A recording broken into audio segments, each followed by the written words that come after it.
What do I have to say to you in the rector's report? What I have to say is that you're a pretty remarkable congregation. Just amazing. I was received, you said goodbye to your rector of 20 years. And then you said hello to a wonderful supply priest who is a member of this congregation. And then you turned right around, said goodbye to her, and hello to me.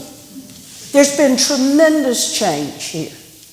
And in it all, you have gone with that, flowed with that, with grace, and actually a sense of despair in some respects.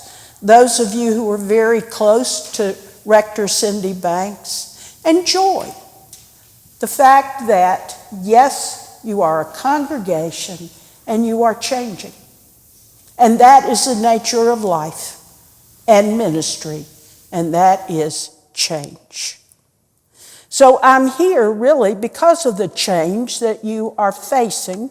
I've had some experience in working with congregations who will be experiencing change and looking at interviewing a potential new rector. That will not be me. I cannot, so don't even ask. Not because I don't like you, but because it is against the regulations of the church. And I'm a little old at this juncture to take on a rectorship. I don't know, at this point. But I'm delighted to be with you now, and I want you to know that in the few weeks to months to come, and we don't know how long that's going to be, because you've got some work to do, and I want to say just a few words about that work.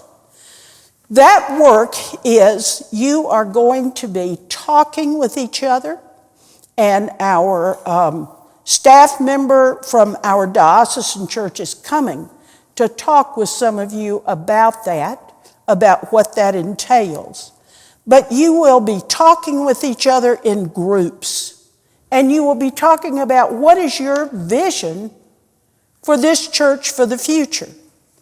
Now, I don't know about you, but a lot of times when I've been given that task or told that that's going to come up, I go, oh, God. Yet again, I've got to envision for the future. I mean, there's a sense of, number one, sort of overwhelm. You know, that's a big vision. Number two, I don't know. I don't know what these folks want. I don't know where they want to go. That's the purpose of the talks. That is the purpose, for you to get in touch with your hopes for this congregation and this church of the future. You know your community. You know Boone. You know Appalachian. You know each other. And it's time to do more than chit-chat, although chit-chat's great. It keeps us connected. But it's time to do some in-depth talking about what you see for St. Luke's for the future. So you will be doing that. Augusta Anderson will tell you how to do that when she comes. Here's what I want to say about that. I want you, as you're thinking about this church, to dream. I want you to think outside the box. I want you to think big. And I'm going to share a story, quick story with you about what big might look like.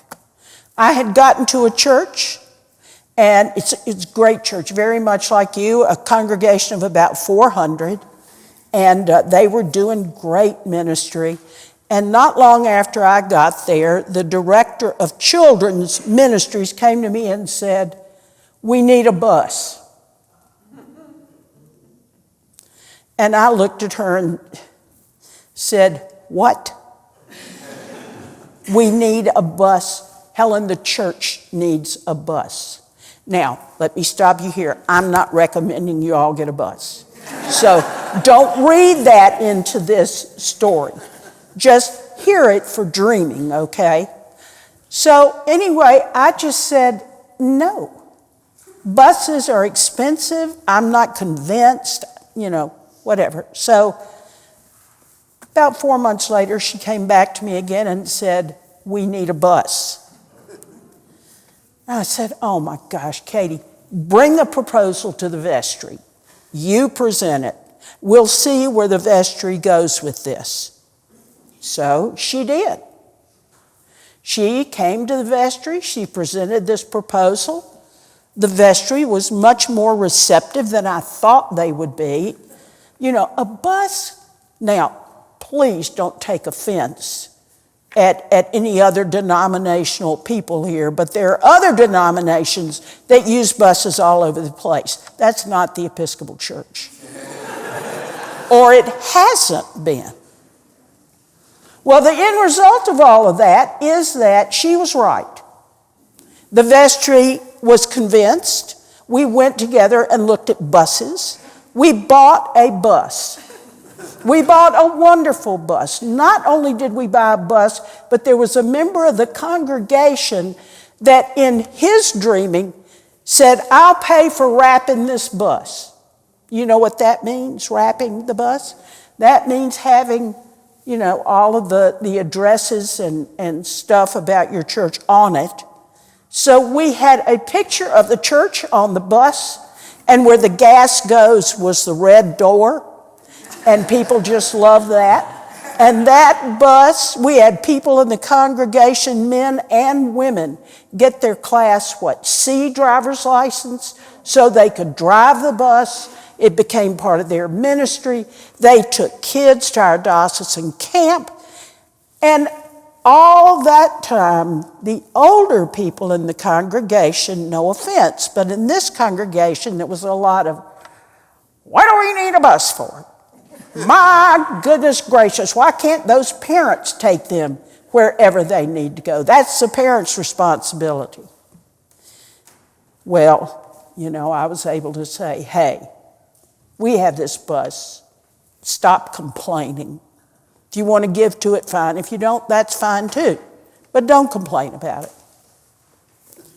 It wasn't too long before a delegation of the older folks in the congregation, I include myself as an older folk, but it wasn't me in this instance, came to me and said, we'd like to negotiate with the young people to use the bus.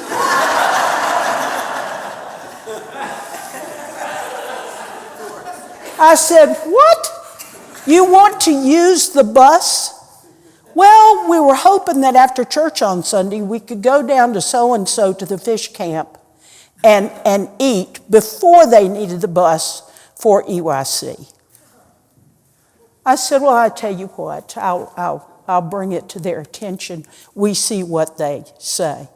It wasn't long before we had to make a schedule for lots of activities for both the youth and the older folks in the congregation and others. That bus became a vehicle for us to go places. It was wonderful.